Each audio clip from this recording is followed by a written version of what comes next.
욥기 3장 14절에서 26절 말씀입니다. 자기를 위하여 폐허를 일으킨 세상 임금들과 모사들과 함께 있었을 것이요 혹시 금을 가지며 은으로 집을 채운 고관들과 함께 있었을 것이며 또는 낙태되어 땅에 묻힌 아이처럼 나는 존재하지 않았겠고 빛을 보지 못한 아이들 같았을 것이라. 거기서는 악한 자가 소유를 그치며 거기서는 피곤한 자가 쉼을 얻으며 거기서는 갇힌 자가 다 함께 평안히 있어 감독자의 호통 소리를 듣지 아니하며 거기서는 작은 자와 큰 자가 함께 있고 종이 상전에게서 놓이느니라. 어찌하여 고난당하는 자에게 빛을 주셨으며 마음이 아픈 자에게 생명을 주셨는고. 이러한 자는 죽기를 바라도 오지 아니하니 땅을 파고 숨긴 보배를 찾음보다 죽음을 구하는 것을 더하다가 무덤을 찾아 얻으면 심히 기뻐하고 즐거워하나니 하나님에게 둘러싸여 길이 아득한 사람에게 어찌하여 빛을 주셨는고. 나는 음식 앞에서도 탄식이 나며 내가 앓는 소리는 물이 쏟아지는 소리 같구나. 내가 두려워하는 그것이 내게 임하고 내가 무서워하는 그것이 내 몸에 미쳤구나. 나에게는 평온도 없고 안일도 없고 휴식도 없고 다만 불안만이 있구나. 아멘. 자, 14절에 보면 왕이 나오고 고관들 이야기가 나옵니다. 모사들, 그리고 15절에 고관들. 이 사람들은 마치 칭찬하는 듯한, 칭찬은 아니지만 뭔가 긍정하는 듯한 어감의 이야기가 이어집니다. 자기를 위하여 폐허를 일으킨 세상 임금들과 모사들과 함께 있었을 것이요 내가 거기 같이. 그러니까요, 부정한다면 나는 그들과 따로 있어야 될 것인데 뭔가 긍정하는 느낌이 있죠. 금을 가지며 은으로 집을 채운 고관들과 함께 있었을 것이며. 자, 이 말을 우리가 잘 새겨들어야 됩니다. 이 사람들의 삶이 옳다라고 말한 게 아닙니다. 이 사람들이 잘 살았다는 의미의 긍정이 아닙니다. 쭉 읽어보면 그 이에 밑에 보면 낙태된 아이들을 부러워하는 듯한 목소리가 있죠. 그죠? 네. 태어난 자보다 낙태된 아이가 본질적으로 복되다, 그런 말도 아닙니다. 또 종들이 나옵니다. 그렇죠? 종들이 다 이 땅에서 억울한 자라거나 작은 자들, 큰 자가 아닌 작은 자들은 다 선하게 살고 큰 자들은 다 악하다거나 그런 뜻도 아닙니다. 욥의 말은 세상에 이렇게 가지각색으로 사는 사람이 죽으면 매한가지다, 그 말을 하는 겁니다. 어떤 의미에서요? 다 고요히 잠들었다. 그거를 부러워하는 겁니다. 네. 고관이라고 안 죽습니까? 왕이라고 안 죽나요? 죽죠. 빛도 보지 못한 애도 죽고 100살, 200살, 400살 사는 사람도 죽고. 그 인생 여정에 별의별 일이 다 있죠. 높은 데 가거나 낮은 데 가거나 매맞거나 때리는 자가 되거나 다스리는 자거나 다스림을 받는 자. 가지각색이고 즐거움과 희노애락이 이렇게 뒤섞여 있지만 죽으면 다 똑같아, 그 말. 그래서 지금 뭘 불안한다는 거죠? 죽은 것을, 죽음을 불안합니다. 이거 지금 다 살아있는 이 사람들 얘기 아니고요. 이렇게 살았던 사람들이 죽어서 지금 다 똑같이 묻힌 것처럼 나도 그들처럼 그 여러 인생 군상 중 하나일 뿐이니 나도 그들의 마지막처럼 빨리 좀 그리 갔으면 좋겠다, 그 말입니다. 모든 이생의 고통과 악으로 인한 슬픔과 괴로움이 죽음으로써 그친다. 생존할 때의 상황과 조건과 지위에 상관없이 죽은 자의 상태가 동일함에 대하여 그 죽음을 부러워하고 원하고 있음을 표현한 겁니다. 왜 이렇게 원하였을까요? 힘드니까. 현재 나는 고통 중에 있는데 이 땅에서는요, 크고 작음의 차이가 있지 다 고통이 있는 겁니다. 죽은 자는 산 자가 겪는 고통이 없다는 얘기입니다. 여러분, 근데 어떻게 생각하세요? 맞는 말인가요? 이거 조금 우리가 생각해 볼 필요가 있습니다. 일단은 고통 중에 하나 하소연이니까 욥의 말을 계속 한번 따라보겠습니다.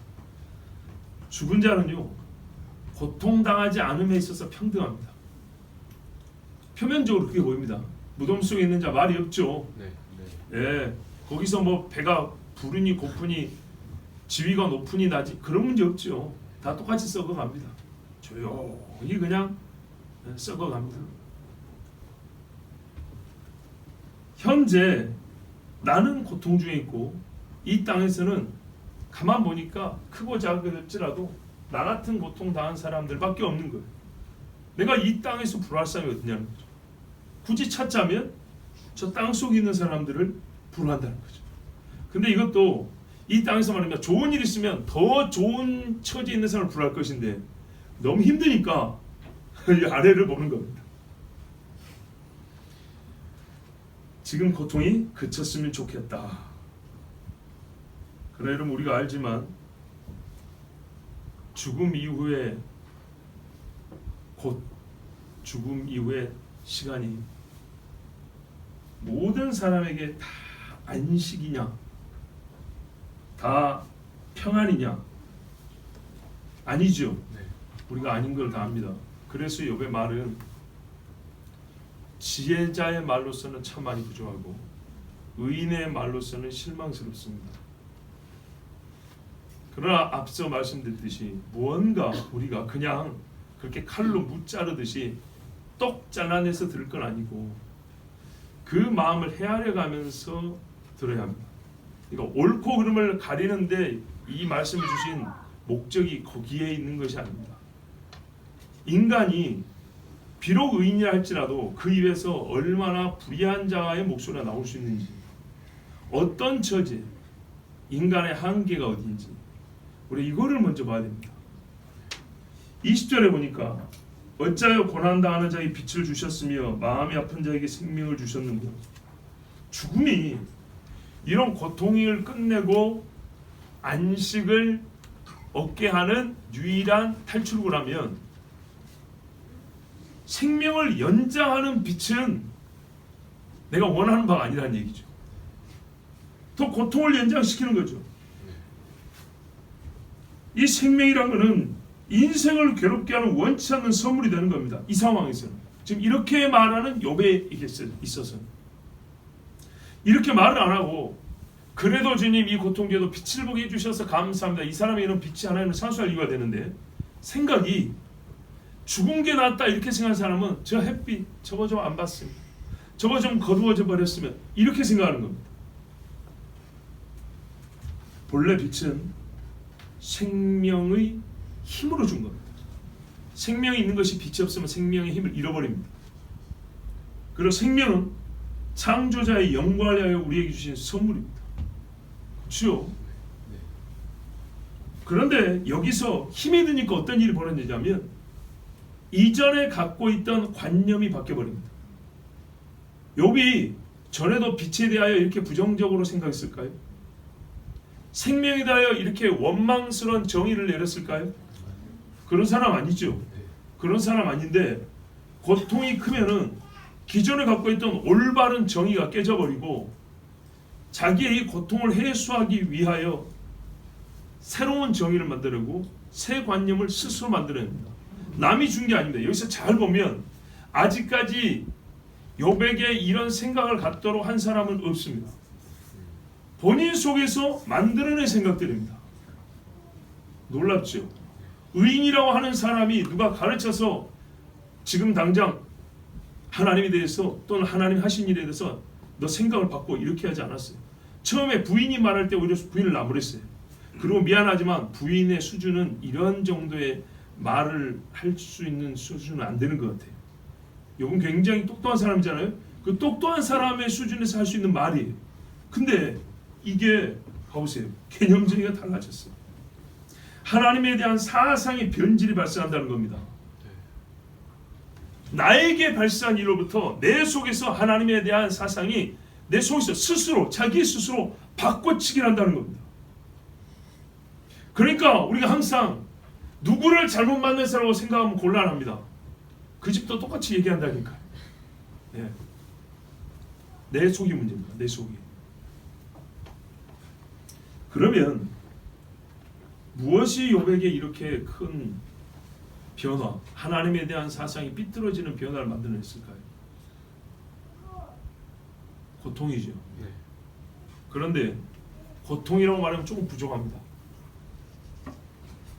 이런 원망이 섞인 감정에서부터 지금 삐뚤은 생각이 나오는 거잖아요. 마귀가 그걸 원했던 거죠. 원망하게 되어 하나님에 대한 신앙을 버리게 합니다. 그 이전에 뭘 주자는 거죠? 고통을 주자는 거였죠. 그런데 여기서 여러분, 말하지 않았지만은 사실은 그냥 고통이 아닙니다. 고통이 앞에 수식이 있습니다. 이해할 수 없는 고통입니다.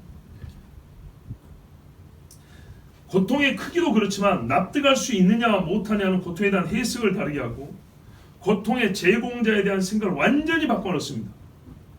절대복종 상명하복의 군대에서도, 특히 요즘 군대는 이해할 수 없는 명령을 내리면 안 듣습니다. 납득이 안 되는 체벌이나 기합을 주면은 그냥 꼬질러 버립니다. 근데 납득이 되는데도 힘드니까 그렇게도 하죠. 근데 일단 우리가 보자고요. 사람이 매를 맞아도 자기가 잘못했다는 것이 신이 되면 아프지만 참습니다. 그런데요, 내가 잘못한 게 없다라고 생각이 되었을 때, 물론 여기서 사람의 양심의 차이는 그냥 일단 차치하고, 잘못한 게 없다고 생각하는데 심히 많이 잘못한 사람처럼 매를 맞을 때, 여러분 거기서 뭐가 생길까요? 분노가 생기고, 그렇죠, 억울한 감정이 생겼죠. 그러면 뭐가 또 달라지냐? 나를 체벌하고 때리는 그 사람에 대한 생각이 달라져 버립니다. 뭐 어떻게 죠? 관계가 깨져버리죠. 제일 중요한 이유죠. 관계의 변화가 일어납니다. 좋지 않은 쪽으로 원수가 되어버립니다. 그래서 마귀가 하나님께 해보자고 제안한 시험에는 고통이 큰 것만 있지 아니하였어요. 고통의 원인을 밝히지 않는 것을 시험의 조건으로 포함시켜 놨던 겁니다. 고통의 원인을 말하지 맙시다라고 말하지 않았지만, 밝힙시다라고 말하지 않는 이상 그거는 말할 수가 없었어요. 고통 그 자체를 가지고 이 사람이 어디까지 이해할 수 있고, 어디까지 볼 수 있고, 어디까지 참을 수 있는가, 그걸 보자는 거였어요. 즉 고통의 이유를 말해줘 버리면 믿음의 순수함과 견고함을 확인할 수가 없게 돼요. 오히려 모를 때, 그렇죠, 이게 인간이 겪는 최고의 고통이에요. 최고의 답답함이라고요. 모르고 당하는 고통, 의롭다고 생각하는데 불의한 자가 겪는 그 고통을 당할 때야말로 진짜 이 사람이 하나님에 대해서 착실하고 온전한 신실함을 갖고 있느냐 없느냐를 확인할 수 있죠. 그래서 순교자들이 대단한 겁니다. 그들이 목이 잘릴 이유가 어디 있습니까? 육신적으로. 근데요, 그 이상의 것을 이제 하나님이 가르쳐 주죠. 우리의 신앙이 깊어지면서 하나님의 영광을 위하여 스스로 목숨을 내놓는 것이 하나님 말씀한 큰 사랑이단다. 이걸 배우면 그 하위층에 있는 이해할 수 없는 고통들은요, 사실은 이해가 안 돼도 되는 것이 되어버립니다. 그러므로 우리가 성경을 통하여 장차 다가올 환난을 미리 아는 것과 그 이유와 목적에 대하여 아는 것은 환난, 즉 전쟁, 기근, 화산 폭발 같은 일에 대한 표면적 원인 분석에 따른 표층적 수용, 아니 기후가 어째서 그런데 라는 그 정도의 수용, 이게 아니라 곧 있으면은 폭풍이 몰려오니까 풍수 대비를 잘해야 돼, 집을 단단히 묶어야 되는 그 정도의 대처가 아니라 주 예수의 다시 오심과 하나님 나라의 임함이라는 대명제 가운데서 우리가 그 환난을 대비할 준비를 하게 합니다. 미리 안다는 것. 무슨 말씀인지 아시겠죠? 아무것도 모르고 있다가 큰일을 당하면 사람들이 분석한 표층적 분석들이 있어요. 정치, 군사, 경제, 환경적으로 분석을 한다고요. 근데 그 정도 분석에서는 곧 주님이 오신다는 것과 하나님의 나라가 임한다는 걸 알 수가 없어요. 그런데 그날이 오기 전에 주님이 오시기 위하여, 하나님의 나라가 이 땅에 세워지기 위하여 이런 일이 있으리라고 이렇게 먼저 들었고 알게 되면 그날의 고통은 이해할 수 없는 고통이 아니고 충분히 납득이 가능하고 진실로 하나님의 의와 영광이 나타나는 고통이라는 것을 알고 우리가 그날을 준비하고 또한 맞이할 수가 있습니다. 우리 주님이 그랬어요. 마태복음 24장 15절 이하에, 그러므로 너희가 선지자 다니엘이 말한 바 멸망의 가장 것이 거룩한 선 것을 보거든 하면서 유대인 자는 산으로 도망가라, 지붕인 자는 밑에 가지런하지 말라 이렇게 말씀하죠. 아이 뵌 자들과 젖먹는 화가 있다. 그래서 이제 어떻게 했어요? 아이를 안고 뛸 수 있는 체력을 기르라고 미리 말을 해주잖아요. 왜? 주님이 이렇게 말했으니까. 창세로부터 지금까지는 환난이 없었고 후회도 없으리라. 그날들을 감하지 않으면 모든 육체가 구원을 얻지 못할 것이나. 아니 우리가 감당하지 못할 고난을 왜 주신단 말입니까? 원망이 나온다니까. 욥처럼. 이건 개인이지만은 욥 같은 사람이 100명 1000명이 같이 모였다고 생각해보세요. 여기서 무슨 의의가 나오겠어요? 나도 의인이고 너도 의인이고 나이가 50년 예수님을 믿고 내가 60년 동안 신앙생활하면서 아이고 나는 선교지의 교회를 5개를 세웠는데, 이런 사람들이 욥과 같은 고난을 당하면 이 이유를 알지 못할 때 어떤 말을 하겠어요? 그때 근데 주님이 어떻게 해요? 모든 육체가 구원을 얻지 못할 것이다. 이렇게 되는 거예요. 그러나 택하신 자들을 위하여 그날들을 감하시리라. 그때 사람이 너에게 말하되 보라 그리스도가 여기 있다 혹은 저기 있다 해도 믿지 말라. 요 말을 안 해놨으면, 고통을 해결해 준다고 여기 가면 용화다네 저기 가면 고쳐준다 그러면 다 따라가겠죠. 거짓 그리스도들과 거짓 선자들이나 큰 표적과 기사를 보여 할 수만 있으면 택하신 자들도 미혹하리라. 보세요. 보라 내가 너희에게 미리 말하노라. 미리 알고 있으라는 얘기입니다. 정말 납득하기 어려운 일이 벌어질 건데 내가 미리 납득을 시켜주겠다는 거예요. 최소한 어떤 일이 있을 건지만 알아도 그것을 미리 묵상함으로써 우리가 이해하고 받아들이게 됩니다. 요한복음 14장 19절에도 지금부터 이 일이 일어나기 전에 미리 너희에게 일러두면 이 일이 일어날 때 내가 그인 줄 너희가 믿게 하려 함이로라. 아멘. 이 일이 일어날 때 어떻게 해요? 주님을 못 믿게 하는 일이 벌어진다고요. 가지고 있던 일도 벌었어요. 실종하는 일이 많이 있을 텐데, 그래서 미리 하나님의 말씀을 알아두는 것, 잘 알아두는 것은 마지막 시대의 고통과 환난을 대비하는 최고의 준비책이 되는 겁니다. 우리가 지금 보십시오. 아까 우리 형제가 그래요. 이 예배 시간에 용기 있게 기도하여 참 잘했어요. 한 가지만 도와주면, 예배 시간이니까 예배를 위한 기도를 중심으로 놓고, 네. 그러나 이렇게 처음으로 두 번째인가? 그렇죠, 두 번째. 이렇게 나와서 기도하는 건 너무 참 대견하고 자 기분이 좋습니다. 고맙고. 자 보세요. 아까 기도실 언급한 것처럼 현재 일어날 일에 대하여 우리는 성경에 불법이 상한다고 되어 있어요. 하나님의 법을 바꾼다는 얘기를 들었어요. 그리고 서구에서 이미 일어났어요. 그대로 성경 말씀대로 있잖아요. 우리에게도 일어났어요. 여러분 우리가 지금 말하는 포괄적 차별금지법이라는 이 법이 이름은 조금씩 달라졌지만 제가 알기로 우리나라에 본격적으로 국회 발의가 돼가지고 그때 땅 쓰면 통과됐을 처음 시기가 언제인지 아세요? 제가 알기로 13년입니다. 그 이전입니다. 13년 그 이전. 그럼 우리가 지금 최소 11년 동안 견디어오고 있는 겁니다. 서구에서는 2010년도 되기 전에 통과됐습니다. 2000년대 들어서면서 줄줄이 통과됐습니다. 우리나라에서는 유엔에서 압력이 무지하게 많이 왔습니다. 신자들도 국회의원 사무실에 전화하죠.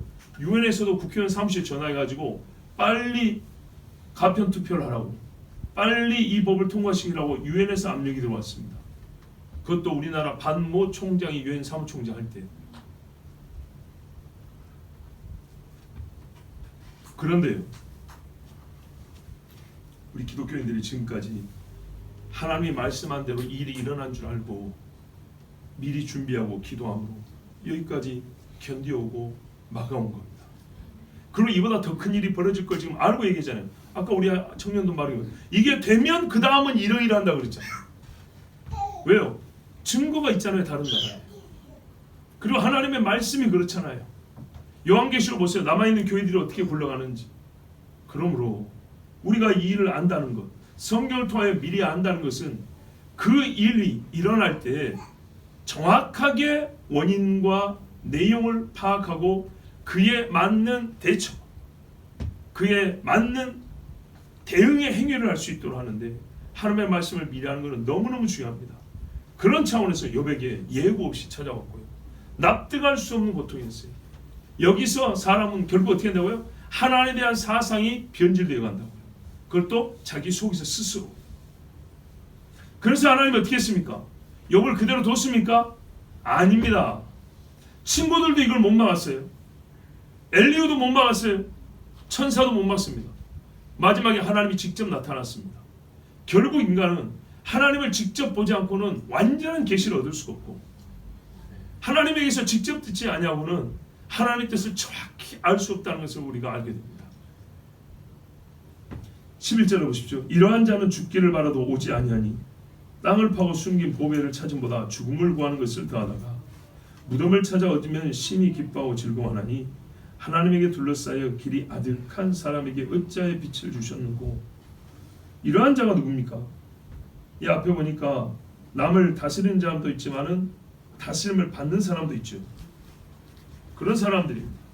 종 같은 사람, 악한 자에게 고통당하고 갇히고 또 작다고 여기고 종들로 살았던 사람들, 이런 사람들 죽기를 바라는 사람들이 많습니다.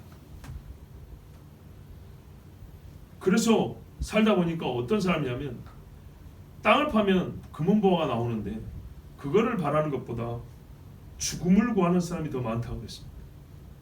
실제로는 자살을 하려고 오늘도 들었습니다. 정말 아는 분 중에 한 분이 우울증에 걸려가지고 헛것이 보이고 약은 독하니까 자꾸 토하고 자살 기도를 하고, 그분이 사업도 좀 했던 분인데 작년인가 사업을 그만뒀어요. 쉬고 싶어서. 집이 풍지박산 났다고 했습니다. 가장 한 사람의 생각에서 죽음에 대한 갈망이 생겨버리니까 온전한 정신이 상실되니까 온 식구가 살아도 죽은 것처럼 살고 있다는 이야기를 불과 몇 시간 전에 들었습니다. 제가 그분과 대화를 해볼 때 어떤 느낌을 받냐면 이분이 전에 신앙생활 했던 사람이라는 느낌을 받습니다. 지금 하지 않냐고. 지금은 자기의 가진 재산으로 여가를 즐기면서 그렇게 사는데 보십시오. 순식간에 이 속에 죽음에 대한 사모가 생기고 삶의 낙이 없어져 버리는, 어디서 온지도 모르는, 이건 다 어디서 왔냐? 마귀의 속입니다. 네? 죽음으로 끌고 가는 건 마귀입니다. 그래서 나는 정말로 그분에게 교회로 오십시오. 제가 기도해 드리겠습니다. 금과 은은 없어도 나사렛 예수 이름으로 내가 기도해 드리겠습니다. 정말 꼭 그렇게 해주고 싶습니다. 죽음을 구한다. 그 어떤 것보다 무덤을 찾으면 기뻐한다. 왜냐? 이곳이 누울 자리라는 겁니다. 눕지 못하고 서 있고 걸어야 하는 인생인데 무덤이야말로 우리가 눕고 쉴 수 있는 자리다. 이래서 인생들이 죽을 자리를 찾는다는 겁니다. 여러분요, 실제 이런 사람들을 봤습니다. 우리도 보고 있지 않습니까? 우리 주변에 그런 사람 없습니까? 자, 여기서 우리가 일단 인생의 눈이 밝지 못함을 깨우쳐야 되겠습니다. 다시 말씀드리지만 진정 죽음 이후에는 쉼만 있습니까? 이 세상에서 어렵게 살았다는 이유로 죽은 후에 안식과 평안이 주어집니까? 착하게 살면 좋은 데 가듯이 고통 속에 산 자는 편한 데로 갑니까? 결코 그렇지 않습니다.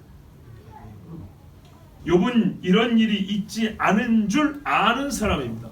그럼에도 불구하고 어찌 그가 이 미련한 자의 사상을 따라서 이 어리석은 자의 평시의 어리석은 말을 지금 그대로 따라할 수 있단 말입니까? 지혜로운 자는 유행어도 안 따라합니다. 그런데 이런 망령된 말 어떻게 따라하냐고요. 육체 한계에 맞닥뜨린 자의 하소연을 들을 수 있지만 여기서 우리는 가장 의로운 자일지라도 의의 한계, 가장 지혜로운 자라 할지라도 그 하신 지혜와 지식의 한계를 또렷하게 봅니다. 죽음을 구하는 자들을 찬스하고 그들과 같아지기를 바라는 말을 하는 것은 우리가 어디를 보고 아무리 점수를 잘 주려고 해도 이거는 의로운 말이 아닙니다. 이 사람은 욥은 하나님을 모르는 자로서 원망하는 게 아니고 아는 자로서 원망하고 있습니다. 23절 보세요. 하나님에게 둘러싸여 길이 아득한 사람에게 어찌하여 빛을 주셨는고. 빛을 누가 주죠? 하나님이죠.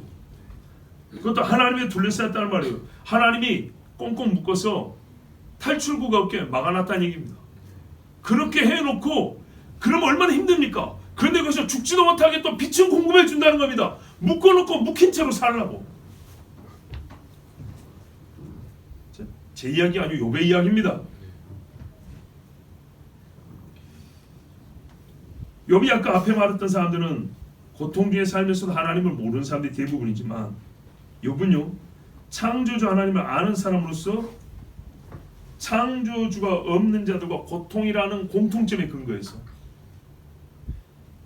지금까지는 신앙이 다름으로 살아왔는데 이걸 무색하게 할 정도로 창조주에 대한 똑같은 원망의 말, 창조주를 모르는 자들이 말한 것과 똑같은 어리석은 말을 합니다. 봐보세요. 잘 보세요. 지금까지는 신앙이 있는 자와 없는 자의 차이에 의해서 모든 게 달랐어요. 근데 고통이라는 공통점이 주어지니까 어떻게 돼요? 내가 이들과 모든 하나님에 대한 사상을 공통화시키기 시작을 했어요. 그들이 이쪽으로 옵니까? 내가 저쪽으로 합니까? 내가 저쪽으로 가죠. 이 인간이에요. 그래서 하나님 어떻게 해요? 고통을 그대로 두지 아니하시고 그래서요 피할 길을 내세워 그랬어요. 시험할 때. 그러니까 거기까지 우리가 믿음을 가지느냐가 문제예요. 반드시 피할 길을 주시고 이기게 하신다는 믿음을 갖고 사는데 우리가 여기서 딱 멈춰버리면 바로 그 다음에 하나님이 살려주셨을 것인데 멈춰버리니까는 견디고 있으면 참고 있으면 그 자체가 정말 이때는요 참는 것 자체가 믿음이에요. 그러면 그러잖아. 너희가 참고 견디라고 주님 말씀하죠. 인내하라 그러잖아요.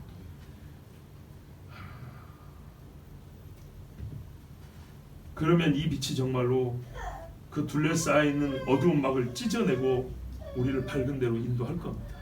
근데 지금 그날을 아직 기다리고 있는 상태에서 너무 힘드니까 그때가 오기 전에 어리석은 자의 생각과 말을 지금 따라가 버리는 겁니다. 욥이요 지혜로운 자지만 고통 중에 있는 자에게 고통을 연장시키는 빛을 주신 이유를 모릅니다. 이게 바로 인간의 무지에 근거한 매우 큰 오류입니다.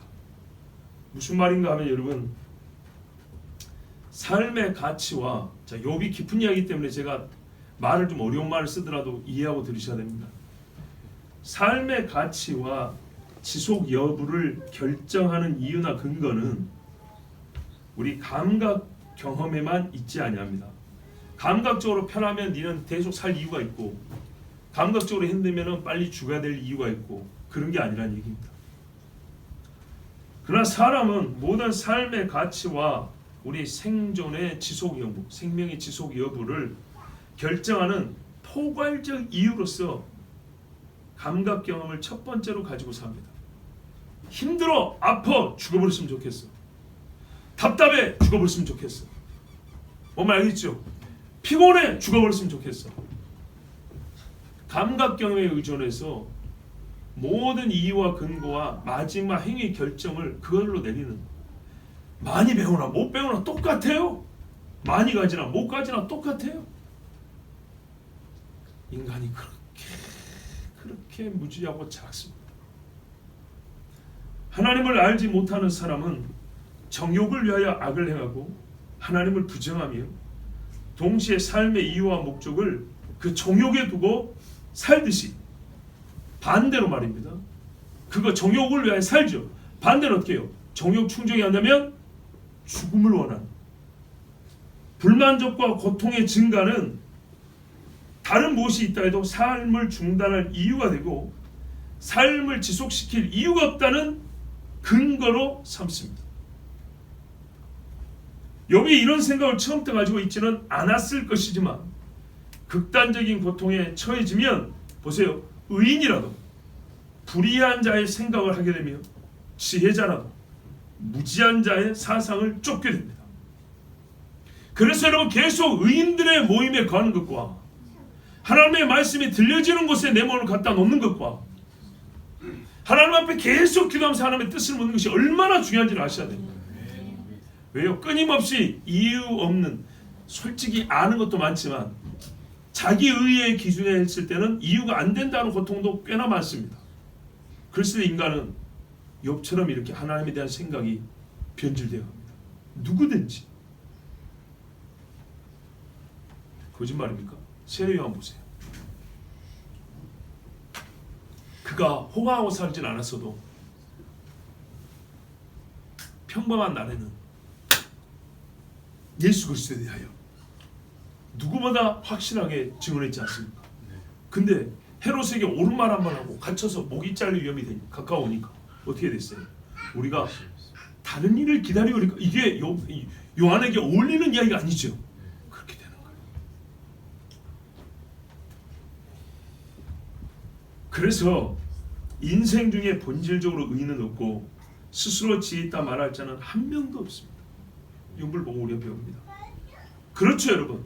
무죄하였던 자, 죄가 뭔지도 알지 못했던 아담도 창조주로부터 받은 지혜, 창조주로부터 직접 배운 지식을 가지고도 그 주신이 만드신 이를 대적했는데, 죄 중에 태어난 자가 아무리 의로운들 일평생에 어찌 그 입술로 선한 말만 하고 살겠습니까? 불가능하니까 괜찮고 이해한다 이런 말이 아닙니다. 하나님 앞에 자신을 의롭다 하지 말고 낮춰야 된다는 얘기입니다. 욥은 그래서 의인이면서도 죄인입니다. 루터를 비롯해서 우리 신앙 개혁자들은 항상 그렇게 말했습니다. 우리는 의인이면서 동시에 죄인이다 그랬습니다. 죄인이었는데 하나님 앞에 의롭다함을 받았고, 의롭다함을 받았다고 모든 게 다 깨끗한 줄 아냐? 아니다. 여전히 죄를 지으며 산다. 그러나 하나님이 의인으로 봐준다. 그래서 동시성을 가진다 그랬습니다. 24절 보십시오. 나는 음식 앞에서도 단식이 나며 내가 앓는 소리는 물이 쏟아지는 소리 같구나. 음식을 먹을 수조차 없습니다. 빛도 싫은데 음식이 좋겠어요? 빨리 죽고 싶은데. 근데 이 음식이 누가 주시는 거죠? 그죠? 하나님이 주시는 거예요. 바울도 말했어요. 하늘에서 비를 내리시고 곡식을 나게 하셔서 물을 먹게 하시는 분이 하나님 아시냐 그랬어요.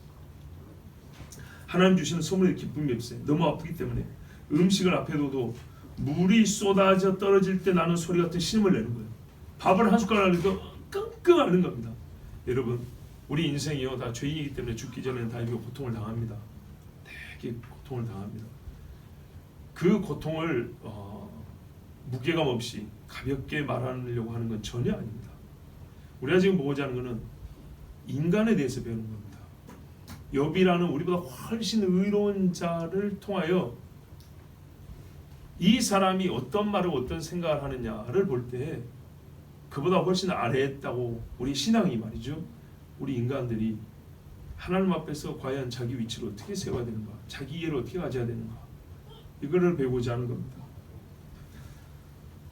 물이 쏟아지는 소리 같은 신음소리, 얼마나 큰 소리입니까? 얼마나 또 듣기 싫은 소리입니까? 욥이요 크게 지금 아픕니다. 많이 아파요. 죽음 앞에 선 자로서 바로 이 고통이 죽음의 상태를 일부 경험하는 겁니다. 죽음 이후에 있을 일을 일부 경험하는 겁니다. 여러분, 여기서 아까 앞에 잠깐 말씀드렸던 이야기를 이어서 해보죠. 애굽에 10가지 재앙이 내렸는데 9번째 재앙은요 10번째 재앙의 전조였습니다. 그 말은 무슨 말이냐면 10번째 재앙이 죽음이었죠. 죽음에 근접한 재앙이었습니다. 가장 근접한 재앙. 그러면서 뭐예요? 죽음이란 게 얼마나 무서운지를 살짝 맛보여줬습니다. 그럼 어떻게 하라는 얘기죠? 죽음에 던져지지 말라고 한 것이죠. 그죠? 바로 이겁니다. 욥이요 지금의 고통을 벗어나기 위해서 죽음을 원하면 안 됩니다. 죽을 정도로 힘든 이 고통은 뭐냐면요, 어디에 가까워요? 생명에 가까운 게 아니고 죽음에 가까운 고통인 겁니다. 아시겠죠? 죽음에서 이렇게 살짝 넘어온 고통이라고요. 이 담벼락 하나, 아니 문 한번 열고 들어가면 이거하고는 비교할 수 없는 더 큰 고통을 겪는 겁니다. 반대쪽으로 가면 고통이 없는 쪽으로 갑니다. 그런데 여기서 사람들이 진짜 어리석은 게 그거예요. 내가 평온하다가 점점 힘들어진다고요? 점점 힘들다는 게 무슨 말이죠?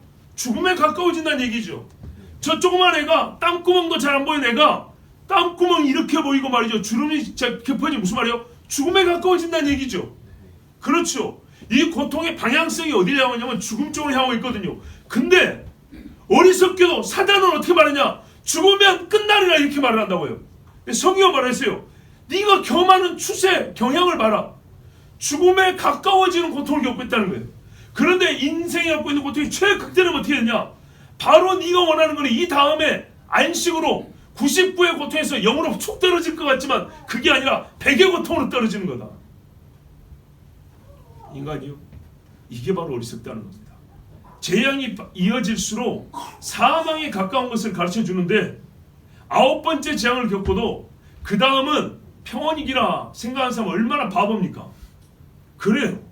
그러니까 욥이 지혜자인 것 같아도 인생의 고통 속에서는 그 지혜가 아무것도 아니란 말입니다. 죽음 직전의 고통을 당하면 그 다음은 죽음이고 이것보다 훨씬 고통스러운데 누가 가르쳐 주었건데 죽으면 편해지려고 생각하는 거예요. 죽으면 북구덩인데. 현재의 고통의 큰 것만 보는 자는, 그래서 미리 하나님의 말씀을 듣지를 못한 자는 그렇게 생각한다고요.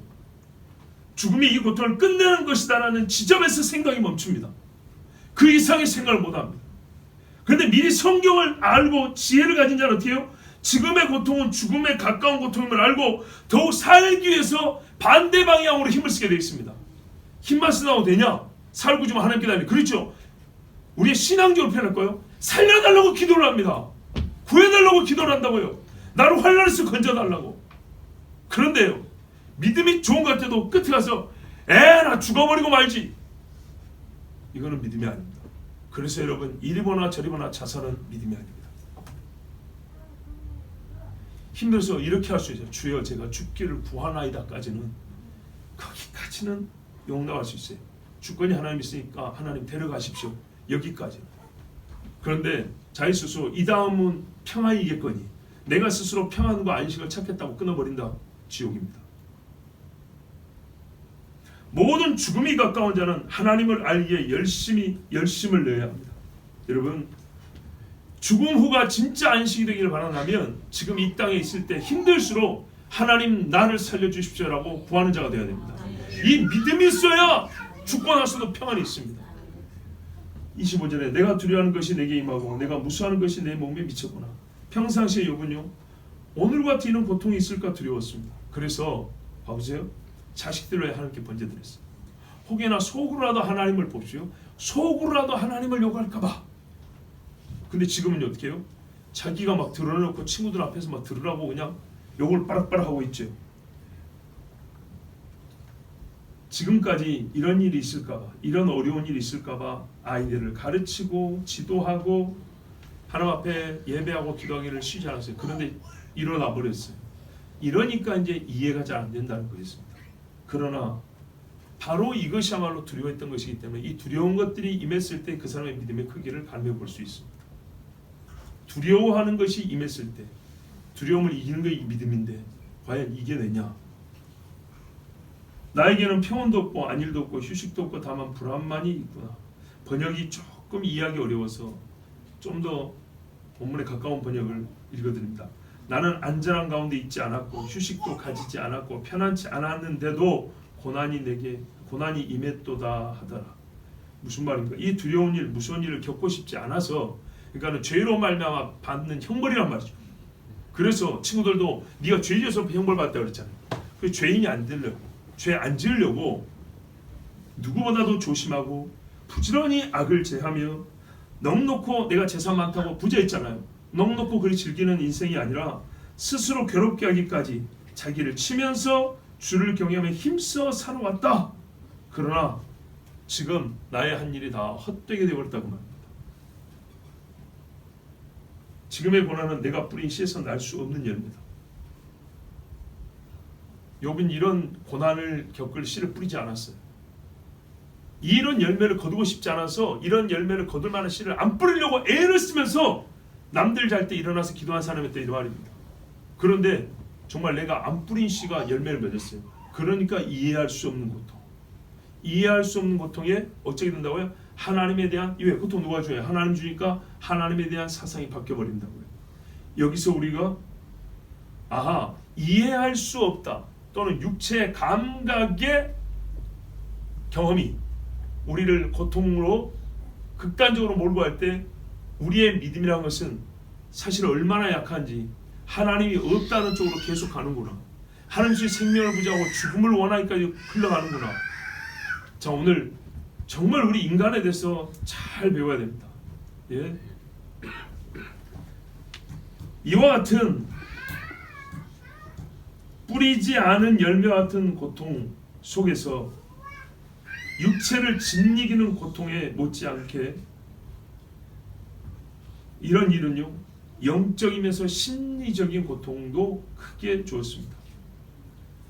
이 통합적 고통 속에 사람은 가지고 있던 지혜도 잃어버리고 지금껏 지켜왔던 의로움도 버려버리고 잘 간수했던 보석 같은 지식도 팔아버립니다. 정확한 비유는 아니지만 우리가 나이가 많이 들면 치매 걸리죠. 치매 걸리면 완전 딴 사람처럼 보이죠. 그러지 않습니까? 보십시오. 제가 아까 통합적 고통을 했어요. 신체 기능이 약해지면서 정신적인 혼미가 생기고요. 사고 능력에 저하가 일어납니다. 그것만 가지고도 어떻게 되냐? 사람이 멍하고 있으면 마치 신앙을 잃어버린 것처럼 처음 보는 사람이 착각합니다. 30대 40대 때 하나님 앞에 열정적이었고 죄짓지 않고 80이 됐어요. 다만 기능이 떨어져가지고 사람이 약하게 돼가지고 그냥 멍하고 있으니까 할머니 신앙 고백 사도신경 해보세요. 못하죠. 우리 할머니 구원을 잃어버렸는가 봐. 어떡하지? 이런 걱정하죠.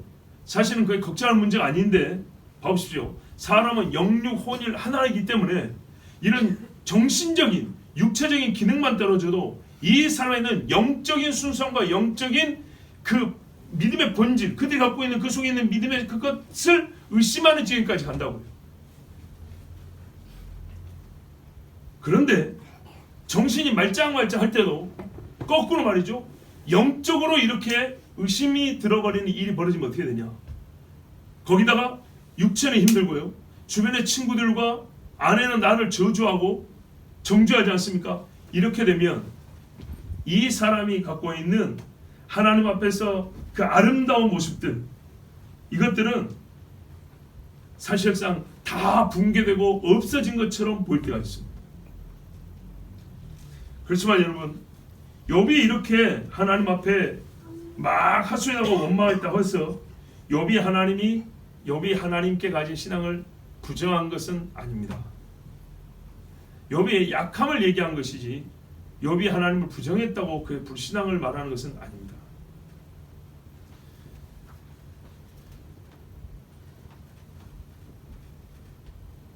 다만 우리가 이 말씀에서 이제 알아야 될 것은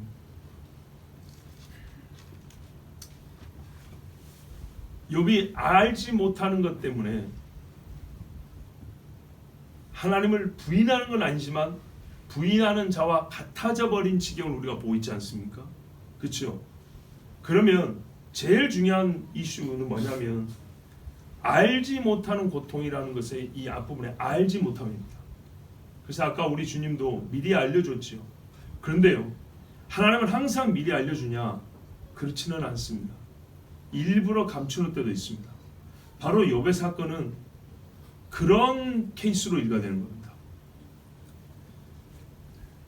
모든 일의 이유와 의로운 목적이 없지 않습니다. 있습니다. 다만 지금은 주가 감추시고 있는 때임을 아는 것이 우리에게 필요한 지식입니다. 그러니까는 이해할 수 없는 고통을 통하여 우리가 지금 인간을 다 알았어요. 근데 왜 하나님이 이해하지 못하게 하시지? 이 문제입니다. 이해시켜주면 될 거 아니에요. 근데 그것이야말로 하나님의 주권에 속합니다. 어떤 거는 우리가 묻지 않아도 미리 가르쳐주고 이해를 시켜주고, 또는 지금은 모르지만 미리 들어놓으면서 나중에 일이 나오면 아하 이렇게 깨닫게 하시는데, 어떤 거는 생각보다 긴 시간 동안 안 보여줍니다. 납득을 안 시켜주고 설명을 안 해줍니다. 왜 그러십니까? 라고 주님께 그 묻는 것은 저한테 하지 말고 하나님께 하세요. 그러나 분명한 건 하나님이 그렇게 일을 하신다는 겁니다. 다윗도 여러분 왕으로 기름 부음을 받고 10년 동안 정말 이유를 알 수 없는 고통 속에 그렇게 피난길을 다녔습니다. 그런데 그때 보십시오. 진짜 주옥 같은 찬양시가 시편에 남겨져 있지 않습니까? 하나님께서는 의로우시고 지혜로우사 우리를, 구체적인 건 모르지만 최종은 알고 있습니다. 우리를 더욱 의롭게 하시고 지혜롭게 하시려고 나같이 불의한 자를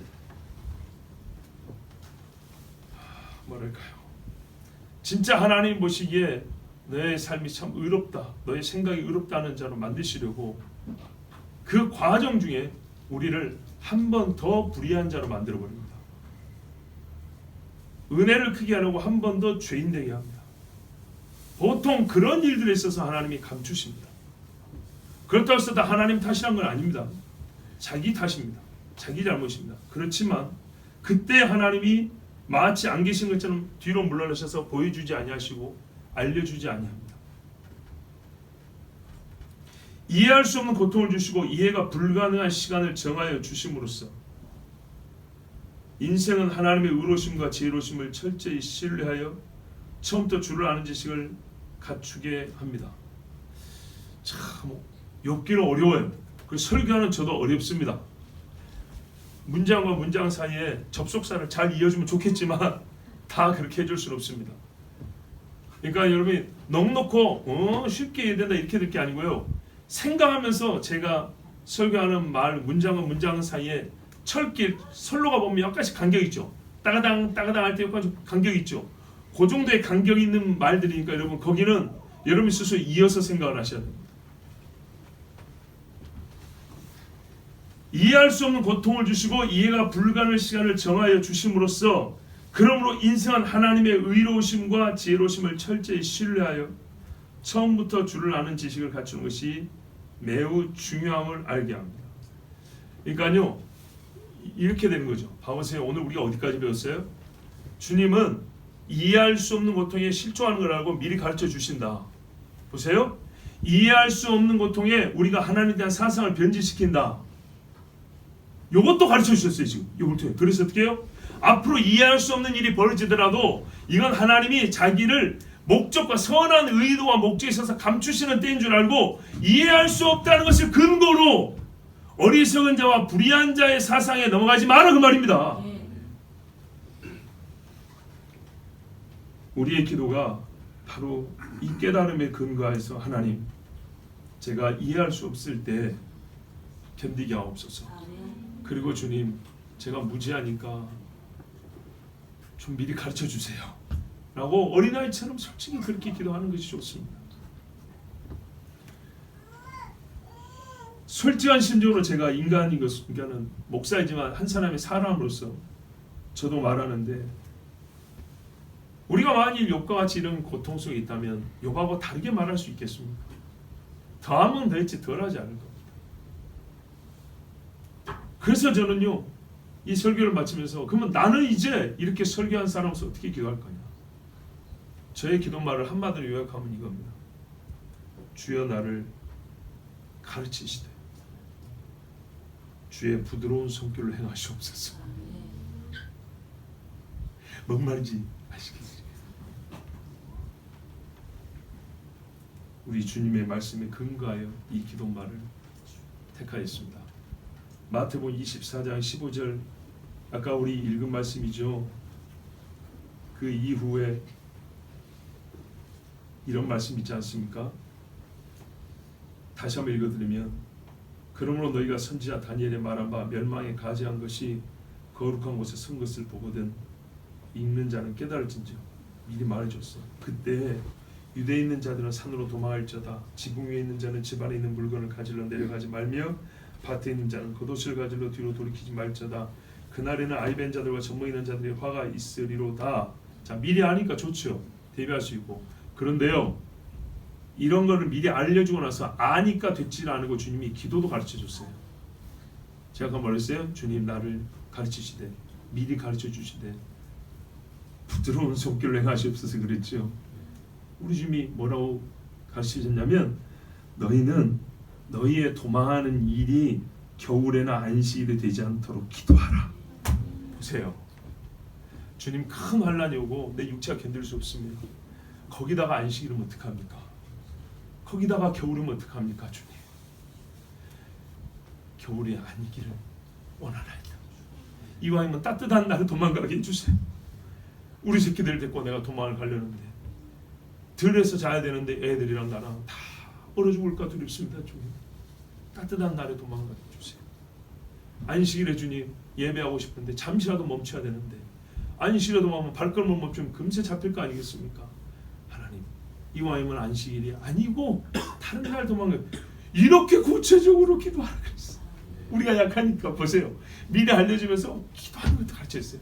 그래서 제가 이렇게 기도한다는 거예요. 이렇게 욥의 이야기를 들으면서 여기까지 다 깨우쳤고 배웠어. 그러면 우리가 이제 이렇게 기도잖아요. 하나님, 저희가 욥처럼 이렇게 약합니다. 저의 육신이 약하여 욥과 같이 의인이라도 주님 앞에 원망의 말, 어리석은 자, 불신자와 같은 말을 하게 되는데, 주님, 내 이 정욕이 충족되지 않고 또 육체의 고통으로 인하여 내 생각과 내 영이 파괴되어 붕괴되어 하나님 앞에 불의한 자의 말을 할까, 쓴물을 내는 셈이 될까 두렵습니다.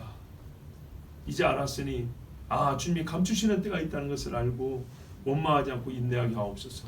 그런데 주님, 이거 너무 힘듭니다. 너무 힘들어요. 그래서 구하오니 뭐라 그랬어요? 야곱이 약하오니 안 그랬습니까? 그것처럼 제가 약하오니 주님, 보니까 도망하는 일이 이렇게 급박한데도 불구하고 어떻게 안식일을 피할 수 있을 것이며 어떻게 사계절 중에 겨울을 피할 수 있겠습니까? 그런데도 그렇게 구하라 그러잖아요. 그거 해준다고.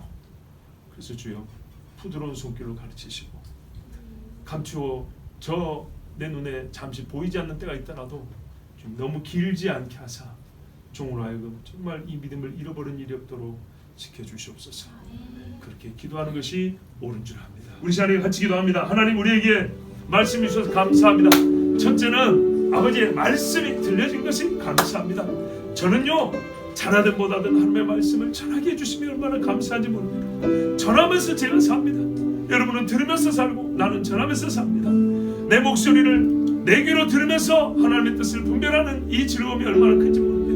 그러나 우리가 이미 들었듯이 이 즐거움 하면서도 조금 고통스러우면 하나님 앞에 원망하는 입을 가질 것입니다.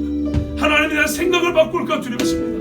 아버지, 나의 두려워하는 것, 무서워하는 일이 벌어지지 않도록 주님, 나의 믿음을 지켜주시옵소서. 주여, 환난 중에도 너희는 겨울이 되지 아니하고 안식이 되지 않기도 하라 했습니다. 주여, 나를 가르치시되 주님, 나를 정말로 하나님의 의의 깊은 곳으로 인도하시되 부드러운 손길로 하여 주시옵소서.